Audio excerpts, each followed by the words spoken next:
Shalom. Banyak rekan-rekan kita sudah mengatur anaknya dan sebagainya. Ya, rombongan pemuda-pemudi kita juga sedang keluar kota cukup banyak. Ya, namun hari ini kita teruskan. Bulan ini kita bicara kuat merebut hidup kekal. Jadi saudara itu mesti pegang ya. Di sini merebut ini artinya sedang rebutan ini.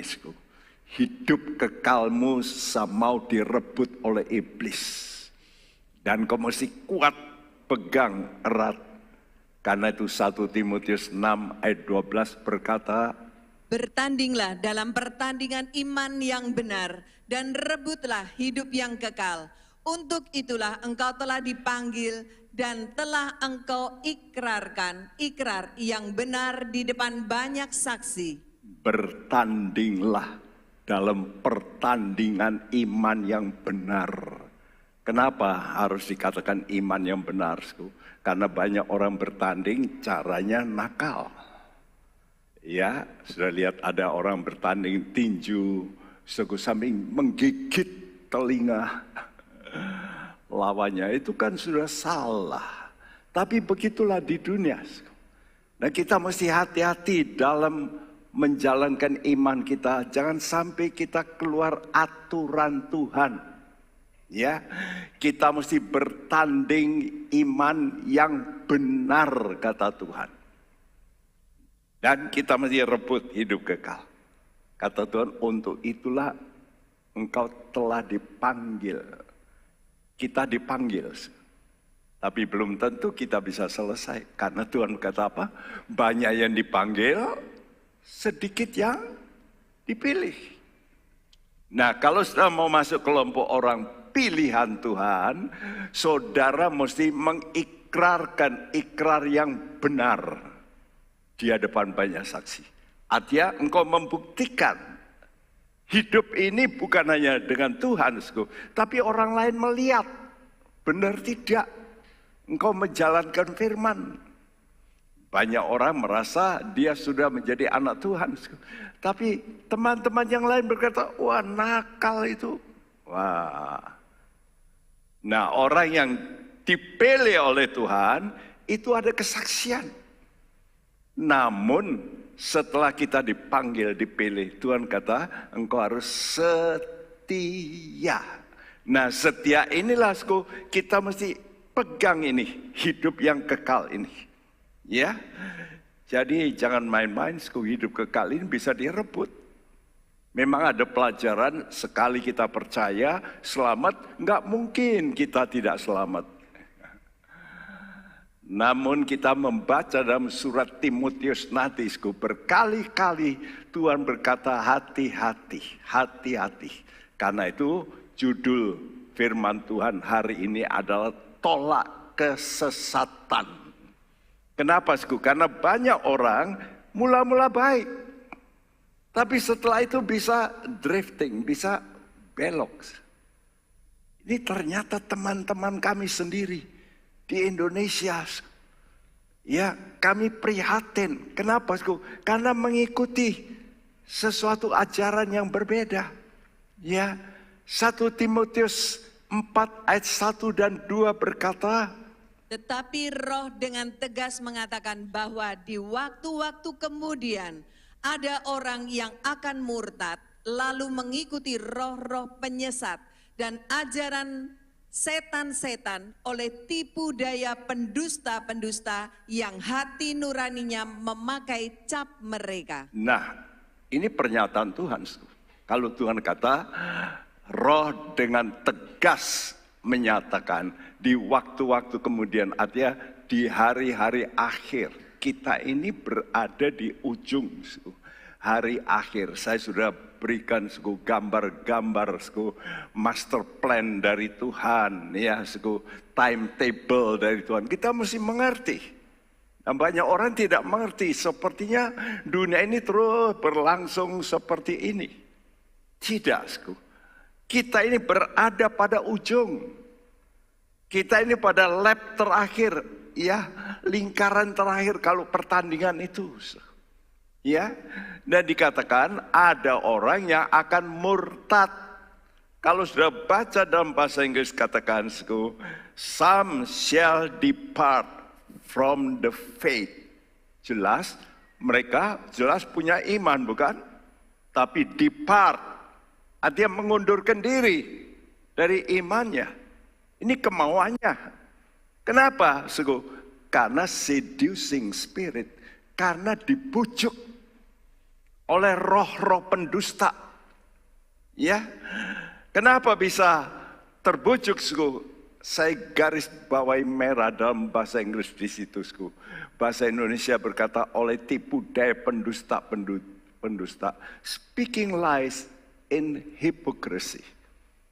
Ngomongnya itu mulai dusta. Nah, hati-hati.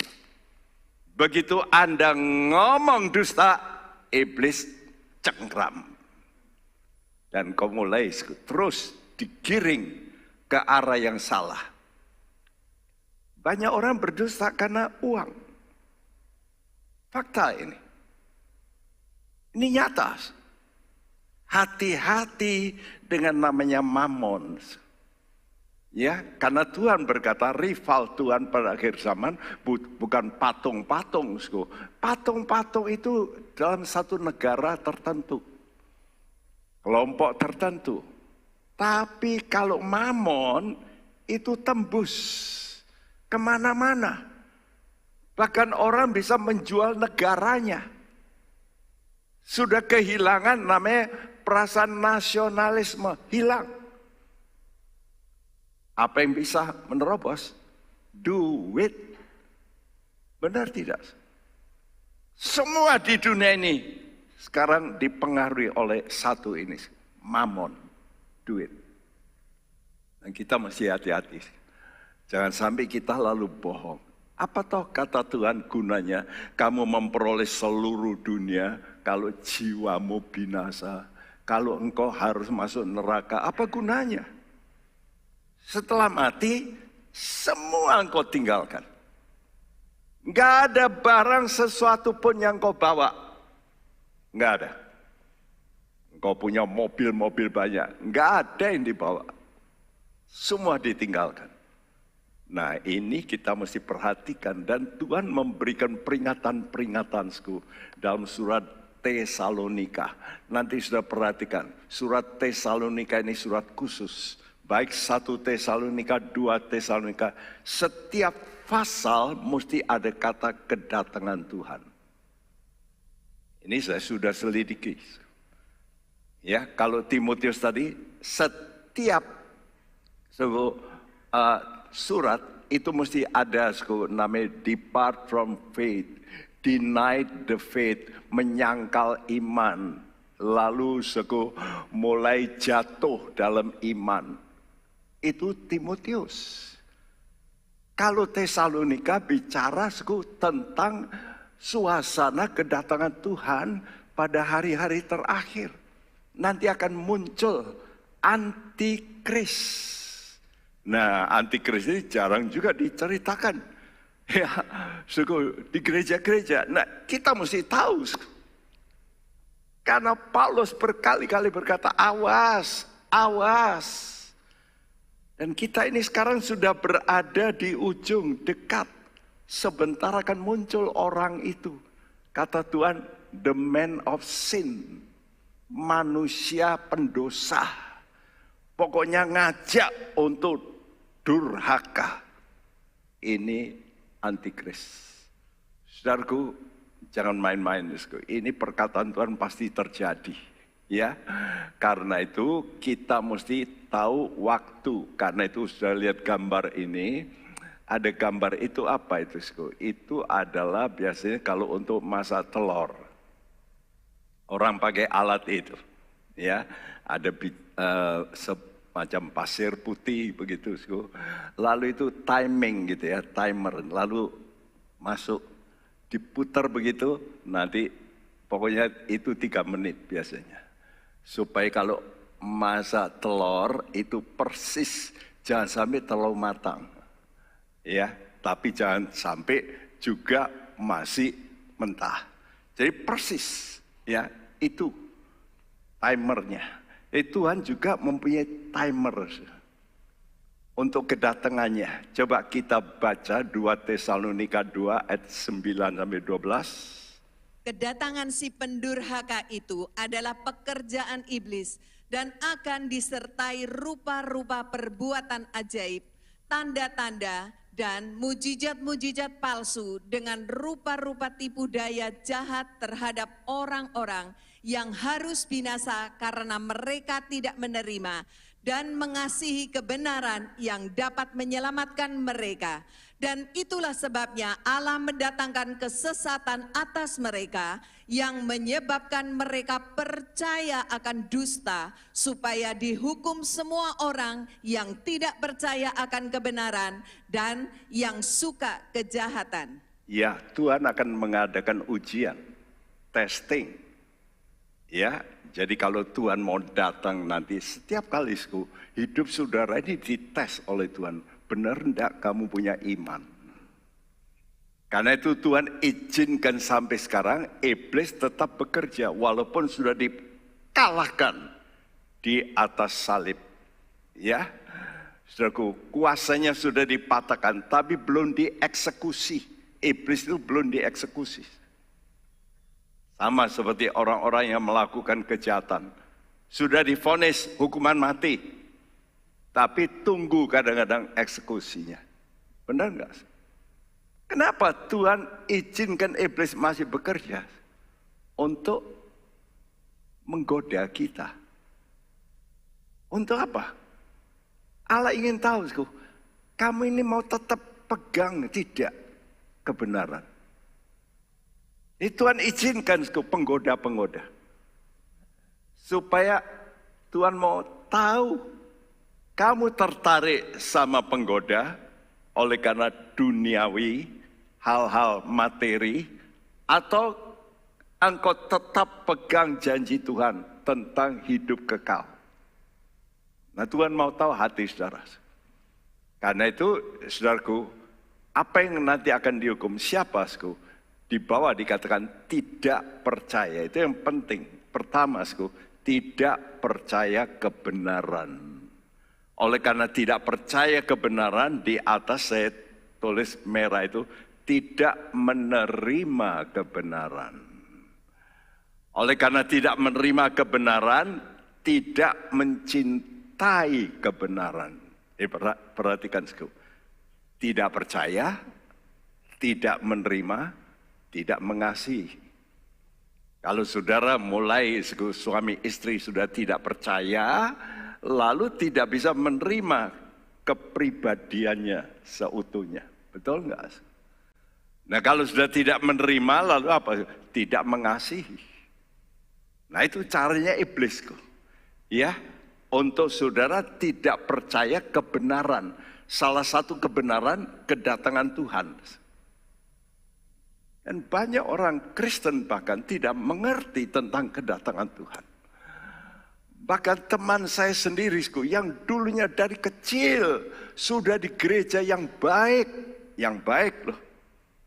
Belakangan ini berkata begini, Tuhan sudah datang. Antikris enggak ada loh. Aneh ya. Ini dari kecil loh. Dan saya tahu gerejanya baik. Kok bisa? Kenapa, pengaruh. Hati-hati dengan ajaran.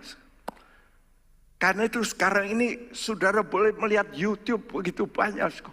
Tapi ada ajaran-ajaran yang ngawur. Ya.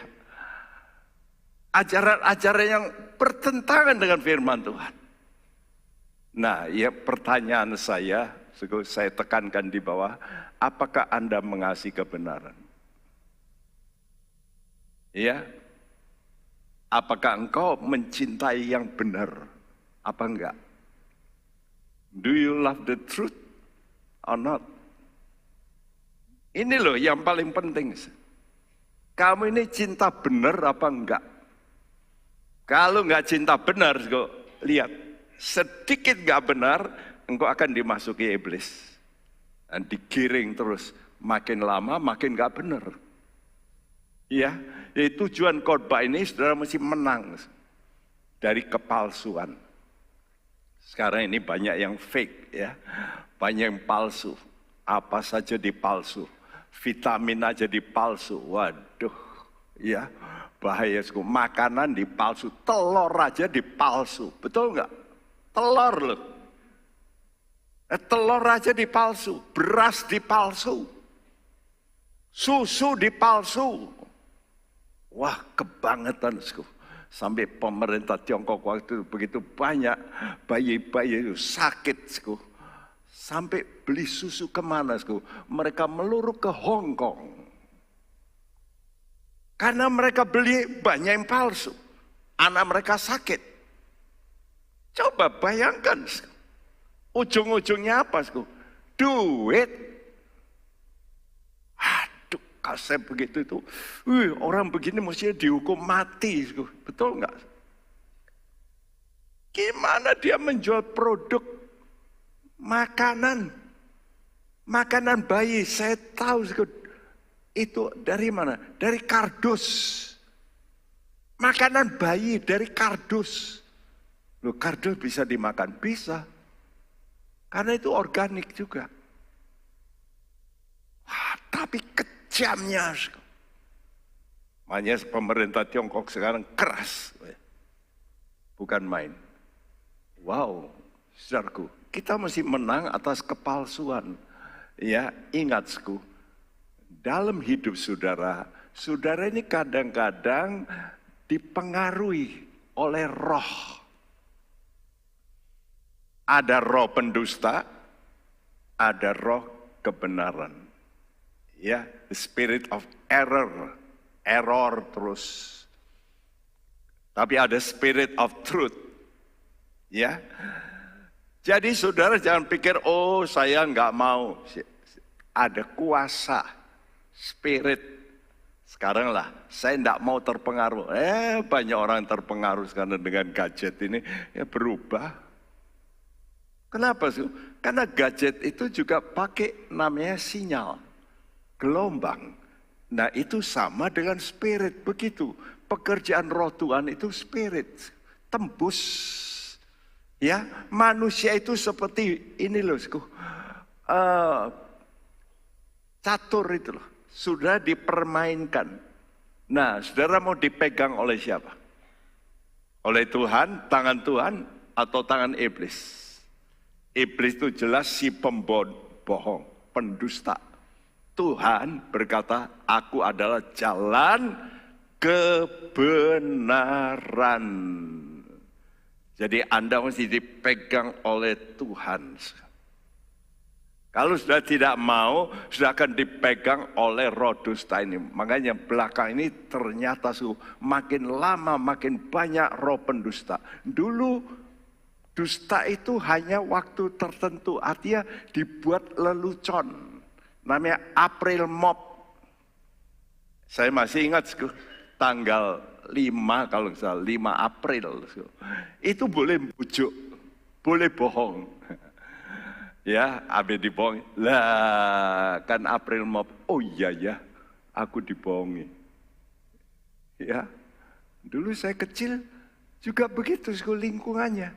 Saya juga melakukan itu dulu. Waktu kecil, ya dengan saudara-saudara kita bohongi, habis itu, lah kamu tak bohongi. Kok dibohongi? Nah ini kan tanggal 5 April. Oh iya ya, loh, enak gitu aja. Tapi sekarang kita melihat hoax ini makin lama makin banyak. Betul nggak? Ini fakta. Saudara nggak lihat ya? Tapi di sorga ini ada peperangan antara malaikat dan malaikat. Malaikat jahat itu pernah berontak. Pimpinannya namanya iblis, setan, Lucifer. Berapa banyak yang ikut kepada Lucifer? Alkitab menulis 1/3. malaikat itu jatuh ikut Lucifer. 2/3 ikut Tuhan. Kita bersyukur masih banyak malaikat yang baik yang akan membantu kita. Tapi ada malaikat jahat yang akan mengacaukan manusia. Kenapa ada anak-anak yang dulunya baik? Ini kenyataan di gereja kita pun. Anak-anak ini baik, sekolahnya baik, sampai juga mendapat beasiswa free di luar negeri ya, pandai, tapi kena temannya.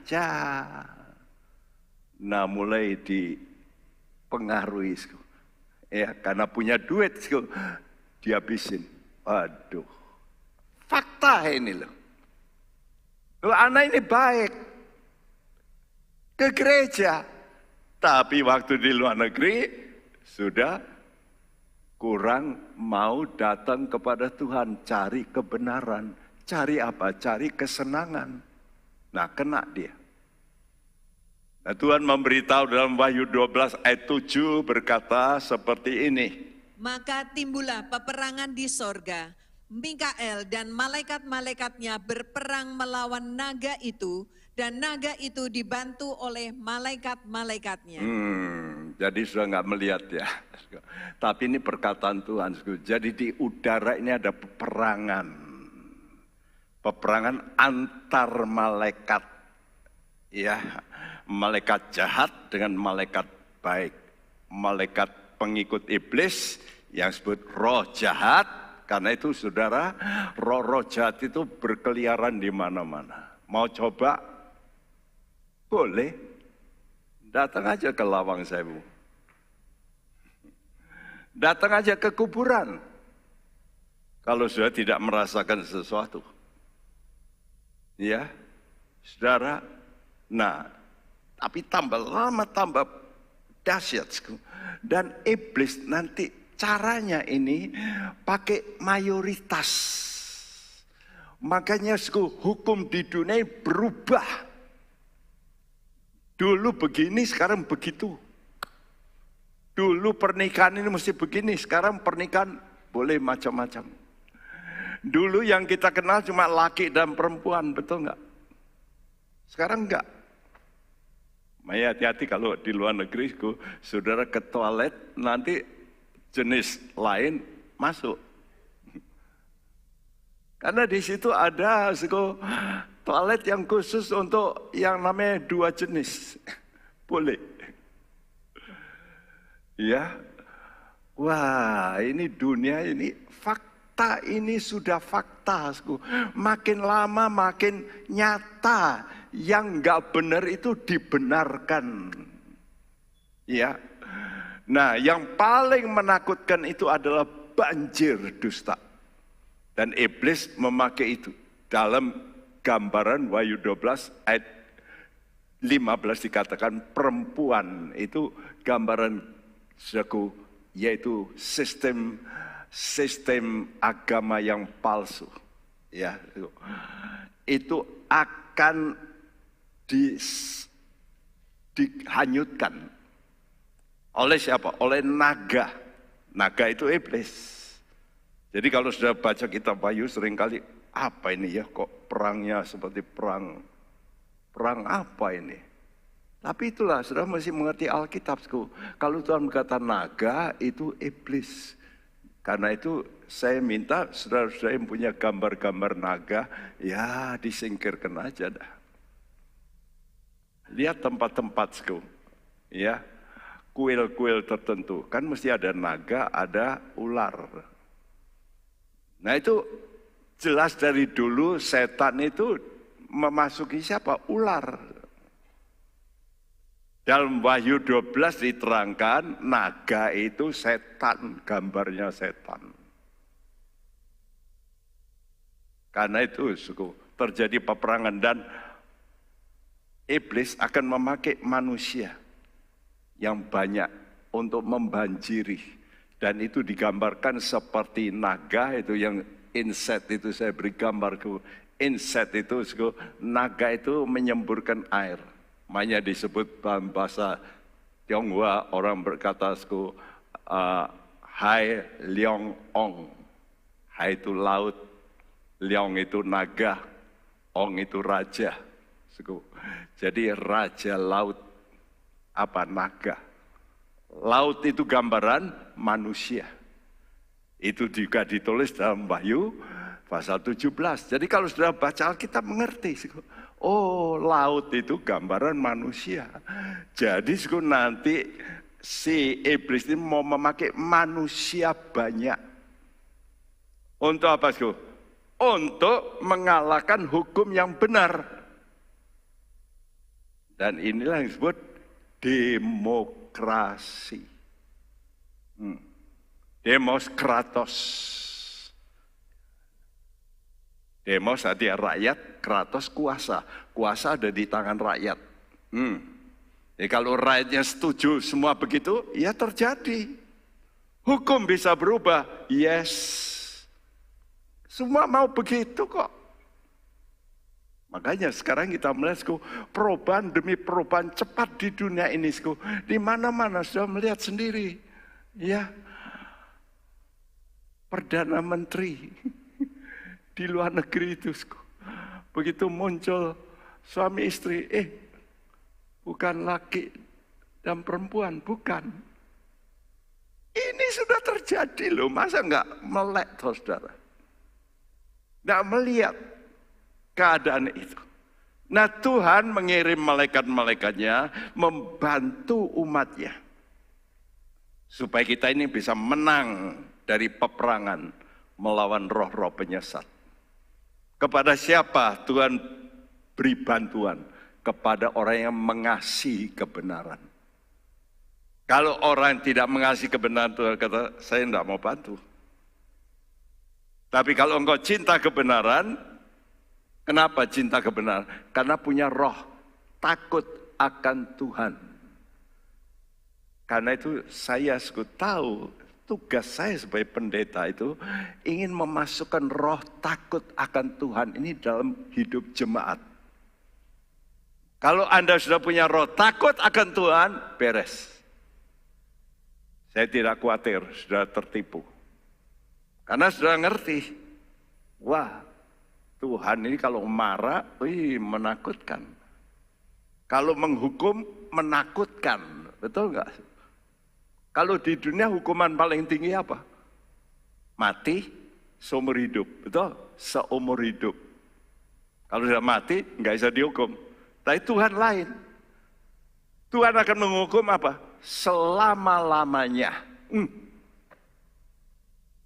Ini loh, saudara ini mesti punya roh takut akan Tuhan. Roh takut akan Tuhan inilah yang akan melepaskan saudara dari semua tipu daya iblis. Saya nggak mau. Semua tipu daya iblis sementara, cuma dalam waktu hidup. Engkau bisa kaya raya sementara, betul nggak? Engkau bisa punya ilmu yang bisa dahsyat, ya ditembak nggak apa-apa sementara. Tapi itu akhirnya mati. Nah, saudara masih ingat itu? Dan Tuhan tahu siapa mencintai kebenaran, mengasihi kebenaran, dikenal oleh Tuhan. 1 Korintus 8 ayat 3 mengatakan, orang yang mengasihi Tuhan dikenal. Nah kalau dikenal, dijaga oleh Tuhan. Mazmur 3:4 mengatakan, malaikat Tuhan akan dikirim. Untuk apa? Untuk mengelilingi, berkemah keliling orang yang takut akan Tuhan.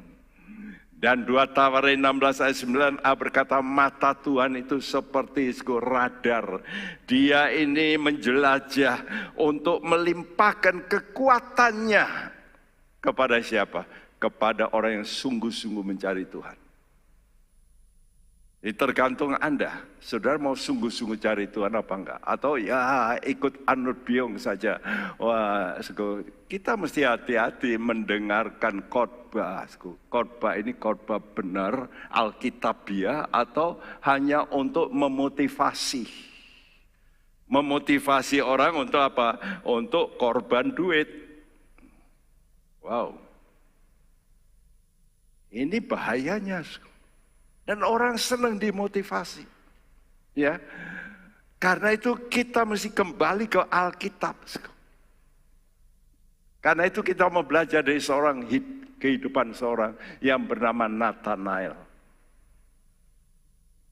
Luar biasa Nathanael ini. Mari kita perhatikan apa kehidupan Nathanael. Yang pertama, dia bisa menolak kesesatan karena dia percaya firman nubuat. Firman nubuat itu aja firman Tuhan yang menerangkan yang akan datang, yang pasti terjadi. Itu namanya firman nubuat. Dan Alkitab kita ini firman nubuat. Dan orang itu mesti menginginkan yang baik, bukan yang untung. Perhatikan ya, yang baik. Yuk kita baca, perhatikan Yohanes 1 ayat 45 sampai 47a. Filipus bertemu dengan Nathanael dan berkata kepadanya, kami telah menemukan dia yang disebut oleh Musa dalam kitab Taurat dan oleh para nabi, yaitu Yesus, anak Yusuf dari Nazaret. Kata Nathanael kepadanya, mungkinkah sesuatu yang baik datang dari Nazaret? Kata Filipus kepadanya, mari dan lihatlah. Iya, Filipus teman dari Nathanael. Filipus sudah percaya Yesus sebagai Mesias, sebagai utusan Allah. Dia ngajak temannya yang sedang duduk di bawah pohon ara. Yuk itu tuh, Tuhan, ayo ikut bersama kami. Ya, dia berkata temannya ini Filipus, kami telah menemukan dia yang disebut di kitab Musa dan kitab Taurat. Itu perjanjian lama itu, kitab Musa dan kitab Taurat itu semua perjanjian lama. Karena itu saudara mesti suka baca perjanjian lama juga. Memang di situ rumit. Tapi dikatakan di sini kami telah menemukan ya pribadi itu, yaitu orang Nazaret. Orang Nazaret. Langsung reaksinya Nathanael, Nazaret. Kenapa? Karena di Alkitab tidak ditulis Nabi itu muncul dari Nazaret. Ya, Mesias itu dari Nazaret, tapi dari Bethlehem.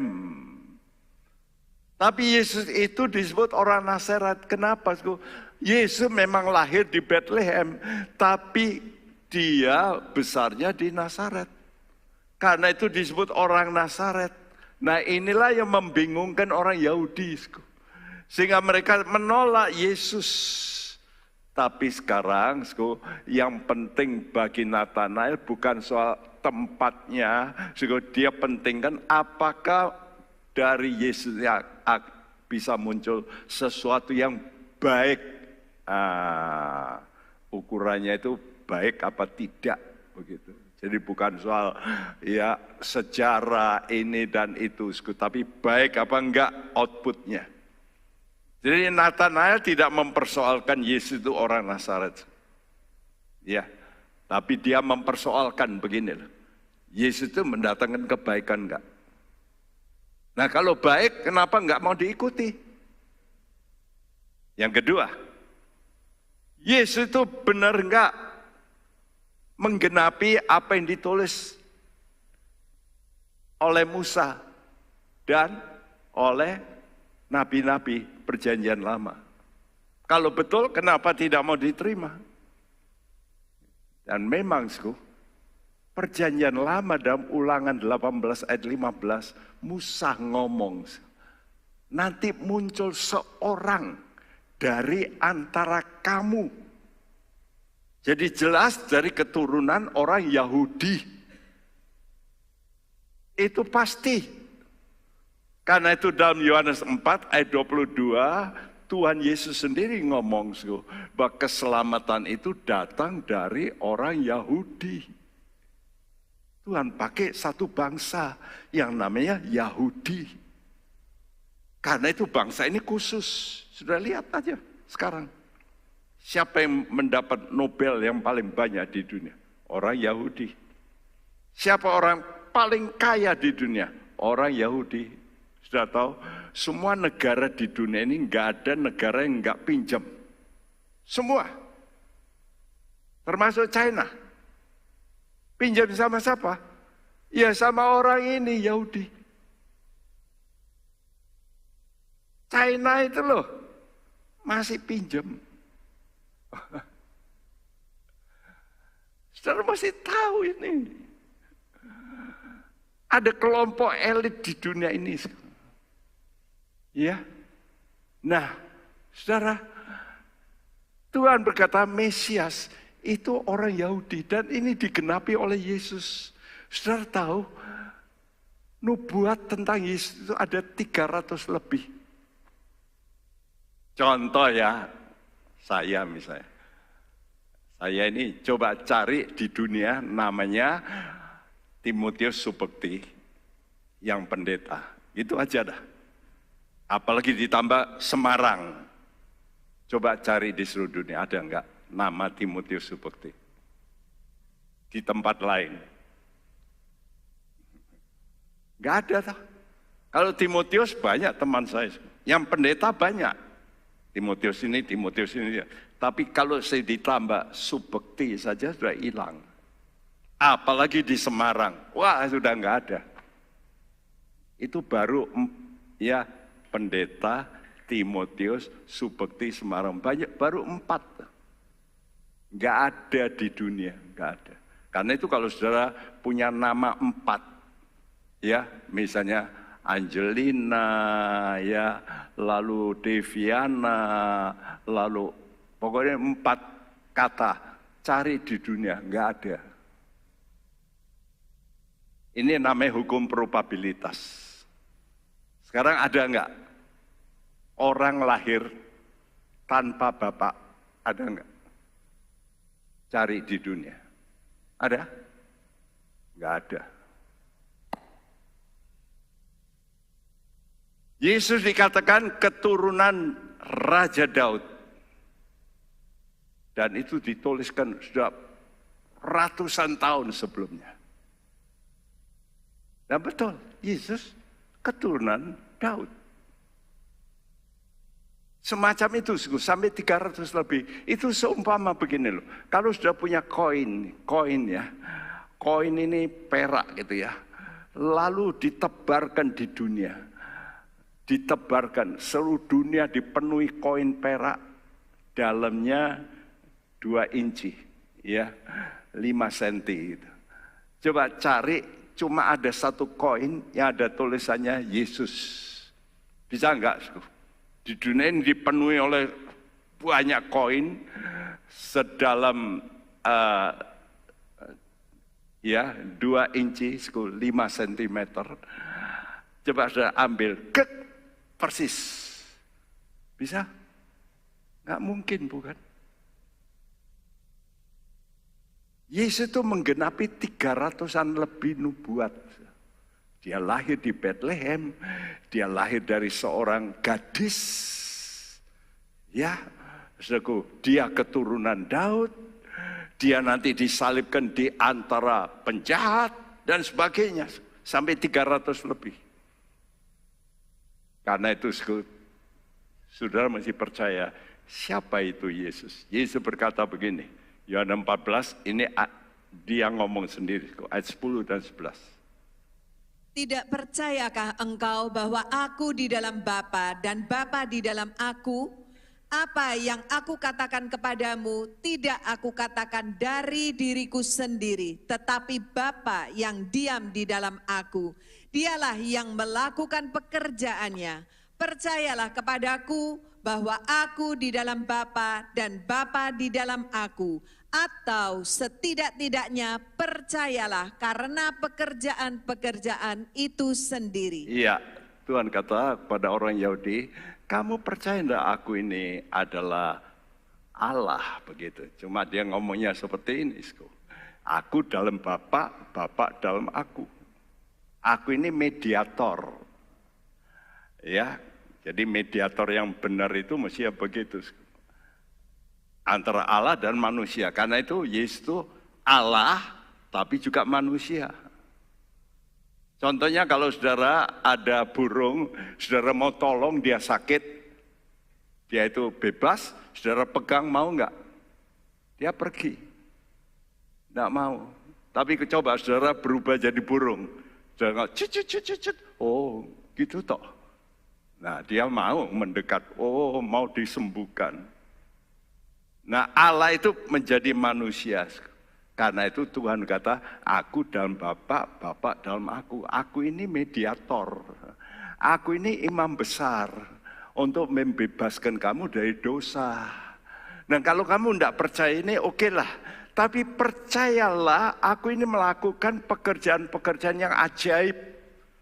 Bangunkan orang mati, ya, menghidupkan orang mati, ya. Orang sakit kusta bisa sembuh. Zaman dulu nggak bisa. Ya. Nah, aku ini nabi. Jadi tidak percaya Yesus itu Allah itu oke dah, kata Tuhan. Oke. Kalau kamu tidak percaya aku Allah, tapi kamu percayalah aku nabi. Kalau kamu percaya aku nabi, aku ngomong. Nah kalau aku ngomong, perkataanku nanti masuk, itu akan mengubah pendirianmu. Yohanes 3 ayat 2, ini kata-kata Nikodemus, seorang guru besar, berkata begini. Nikodemus berkata, Rabi, kami tahu bahwa engkau datang sebagai guru yang diutus Allah, sebab tidak ada seorang pun yang dapat mengadakan tanda-tanda yang engkau adakan itu, jika Allah tidak menyertainya. Mana ada orang yang bisa membangkitkan orang mati? Mati 4 hari. Ya kalau mati sebentar, dokter bisa, oh jantungnya. Coba kalau mati 4 hari. Ada enggak? Enggak ada. Ya. Nah, jadi Nikodemus ngerti. Oke dah, aku terima engkau sebagai nabi. Dan akhirnya Nikodemus apa? Percaya. Kenapa? Karena dia dengar terus dari Yesus. Ya, guru itu. Nah kalau begitu juga, saudara mulai percayalah Alkitab itu perkataan Allah. Itu aja dulu. Kamu nggak percaya Allah boleh, tapi inilah. Mana bisa, ini Alkitab ini sudah dibakar ya. Dikejar-kejar orang Kristen 400 tahun, ngerti? Zamannya Kaisar-Kaisar dulu. Semua Alkitab dibakar. Sampai orang-orang Kristen dulu kalau kumpul di bawah tanah. Di bawah tanah. Sekarang masih ada itu di Roma kalau saudara mau lihat. Tanah-tanah di bawah tanah itu. Kuburan itu dipakai untuk kebaktian orang-orang Kristen. Luar biasa mereka. Ya, kenapa? Karena hanya satu yang baik, itulah Allah. Semua manusia sudah jatuh dalam dosa. Nah, kalau sudah diterima ini guru dari Allah, wah pasti ngajar yang baik. Kedua, Nathanael tidak suka kepalsuan. Saudara suka barang palsu? Kata fake and fact, tinggal diputer ini. Ya, fake-nya diganti gitu jadi fact. Ya, saudaraku. Jadi jangan palsu, tapi yang benar gitu ya. Jadi kalau saudara mau menjadi orang itu jangan suka yang palsu. Saudara suka palsu? Pakai gigi palsu? Enak gigi palsu apa gigi beneran? Ya, jadi semua yang palsu itu wah namanya KW. Ya, bahaya bisa cepat aus. Nah, kita mesti suka yang benar. Yohanes 1 ayat 47b sampai 48. Yesus melihat Nathanael datang kepadanya, lalu berkata tentang dia, lihat, inilah seorang Israel sejati, tidak ada kepalsuan di dalamnya. Kata Nathanael kepadanya, bagaimana engkau mengenal aku? Jawab Yesus kepadanya, sebelum Filipus memanggil engkau, aku telah melihat engkau di bawah pohon ara. Kaget Filip Nathanael, hah engkau sudah lihat saya? Ya aku sudah lihat kamu katanya. Wih, Tuhan kok ngerti? Dia duduk di bawah pohon ara itu, orang-orang Israel itu suasana damai. Nanti sudah baca di Alkitab, kalau omongan duduk di bawah pohon ara itu damai. Dan dia merenungkan Alkitab. Ya, Saudaraku, tidak ada kepalsuan. Kenapa tidak suka palsu? Karena punya roh takut akan Tuhan. Tuhan yang gimana toh yang kita sembah? Tuhan yang maha tahu. Halo, engkau sembunyi-sembunyi dari istri, dari suami, dari pemerintah. Tuhan tahu. God knows. Dia ngerti dalam-dalam. Ya, apa saja yang kamu pikirkan, Tuhan tahu. Ya, karena itu Natanael ini orang yang suka Taurat, dia suka baca Taurat. Dia pasti membaca juga apa yang dipenakan oleh Daud. Nah, apa kata Daud? Mazmur 139 ayat 1-6. Untuk pemimpin biduan, Mazmur Daud, Tuhan, Engkau menyelidiki dan mengenal aku. Tuhan, Engkau menyelidiki. Hati-hati loh, Tuhan itu menyelidiki dan mengenal. Terus. Engkau mengetahui kalau aku duduk atau berdiri. Engkau tahu kalau aku duduk atau berdiri. Terus. Engkau mengerti pikiranku dari jauh. Engkau mengerti pikiranku. Wih, di pikiran aja Tuhan sudah tahu loh. Makanya kalau sudah punya pikiran-pikiran yang jelek, cepat diubah. Tuhan, ampuni saya. Tapi nggak perlu ngomong. Ya, kalau belum berbuat itu jangan ngomong. Kalau ngomong, iblis dengar, oh. Nah, ini nggak boleh. Jadi mesti bijaksana. Kalau engkau masih di pikiran, kau singkirkan. Ya. Dan kau baca Alkitab untuk dibasuh pikiran. Terus. Engkau memeriksa aku kalau aku berjalan dan berbaring. Segala jalanku kau maklumi. Semua jalanku engkau periksa. Artinya dipilah. Ini benar apa enggak? Ini benar apa enggak? Terus.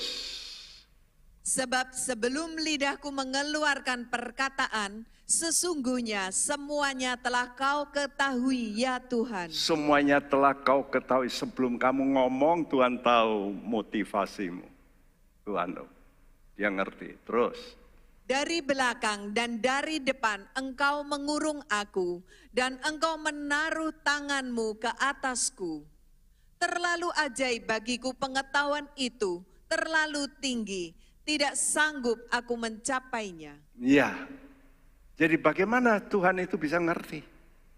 Nah, untuk kita sekarang, ini dulu Daud yang ngomong. Karena itu Tuhan sangat senang dengan Daud. Karena dia ini mau open, terbuka. Tuhan ngerti, aku ngerti. Tuhan itu ngerti aku. Tuhan itu maha tahu, aku nggak bisa lari.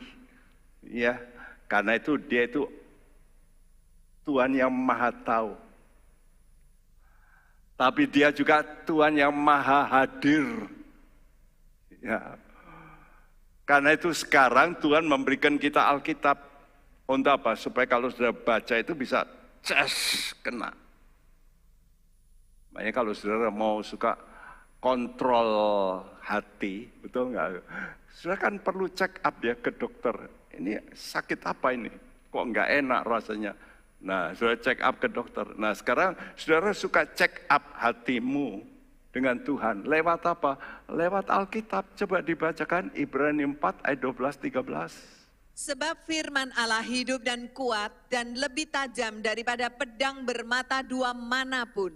Ia menusuk amat dalam sampai memisahkan jiwa dan roh, sendi-sendi dan sumsum. Ia sanggup membedakan pertimbangan dan pikiran hati kita. Dan tidak ada suatu makhluk pun yang tersembunyi di hadapannya, sebab segala sesuatu telah telanjang dan terbuka di depan mata Dia, yang kepadanya kita harus memberikan pertanggungan jawab. Ya, kita akan diminta apa? Pertanggungan jawab. Jadi nanti kalau sudah terjadi, Tuhan tahu, kamu sudah mikir kok. Aku ngerti. Nanti orang bilang, aku khilaf. No, engkau sudah mikir-mikir, aku ngerti. Engkau sudah merencanakan, aku ngerti. Kalau di dunia engkau bisa berkata, wah khilaf Pak. Tuhan kata, no, aku tahu. Engkau sudah merancang.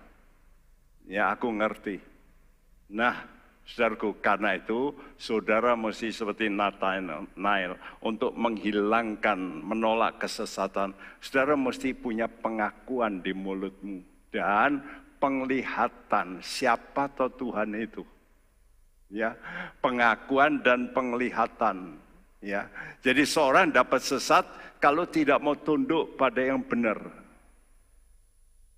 dan ngikuti mayoritas. Karena mayoritas begitu, aku takut kalau nggak ikut.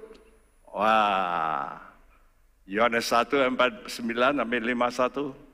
Kata Nathanael kepadanya, Rabi, engkau anak Allah, engkau raja orang Israel. Yesus menjawab katanya, karena aku berkata kepadamu, aku melihat engkau di bawah pohon ara, maka engkau percaya? Engkau akan melihat hal-hal yang lebih besar daripada itu. Lalu kata Yesus kepadanya, aku berkata kepadamu, sesungguhnya engkau akan melihat langit terbuka dan malaikat-malaikat Allah turun naik kepada anak manusia. Iya, betapa pentingnya namanya sudah melihat, ya, dan mengaku. Saudara mesti seperti ini. Nathanael mengaku, Rabi, engkau anak Allah, engkau raja. Wow, saudaraku, kenapa Nathanael tidak sesat? Sebab pengakuannya pada Yesus. Bahwa guru Rabi ini mengajarkan kebenaran itu anak Allah. Allah yang keluar dari posisinya. Dan raja. Ya. Jadi Anda mesti tahu, percaya Yesus yang punya otoritas sebagai raja. Dia yang menentukan mati hidup saudara. Sorga atau neraka itu bukan yang lain, yang menentukan Yesus. Yesus yang ngerti hatimu. Ini nanti saudara masuk senang terus selamanya atau hukuman selamanya. Sekarang ini sudah mesti tulus. Jangan ada kamuflase. Jangan bujui. Istri bisa dibujui. Suami bisa dibohongi. Tapi Tuhan tidak dapat dibohongi. Kita mesti sadar ini. Kita mesti mengaku Yesus itu Allah, Raja. Dan kita mesti melihat. Ya, melihat langit terbuka, malaikat-malaikat naik turun. Kenapa orang takut? Karena mayoritas begitu. Masa saya sendiri? Yang lain, nanti gimana kata orang? Takut. Ketakutan itu membuat kita bisa sesat, bisa salah. Karena itu bahaya demokrasi. Kalau orang demokrasi itu orangnya pintar-pintar bisa memilih, bagus. Tapi demokrasi Allah yang tidak ngerti-ngerti, kena duit. Ya, apalagi lihat aja nyoblos-nyoblos sekarang ini. Pokoknya kasih duit, coblos. Benar? Wah, bahaya. Ya. Gehazi itu hambanya Elisa. Ketakutan waktu melihat tentara Aram. Waduh, Tuhan Elisa, musuh. Elisa berkata, jangan takut. Sebab lebih banyak yang menyertai kita daripada yang menyertai mereka. Lalu Elisa berdoa, Tuhan, buka mata hambaku. Waktu dibuka matanya, dia melihat malaikat-malaikat. Tuhan, wah, iya ya, malaikat Tuhan. Yang jauh lebih banyak dari tentara musuh yang mengepung. Ya, dikatakan tampak gunung itu penuh dengan kuda dan kereta berapi keliling Elisa. Nah, saudara mesti suka baca Alkitab, saudara, sehingga ngerti. Yang menyertai kita itu jauh lebih banyak. Malaikat-malaikat Tuhan besertamu. Dia melindungi engkau. Engkau nggak lihat. Berapa banyak saya ditolong Tuhan, selip 2 kali, mestinya mati saya.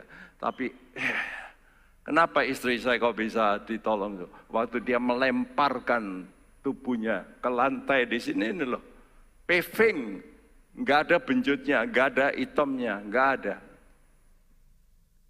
Pak Edi Gudiono melihat ada orang menatang istri saya.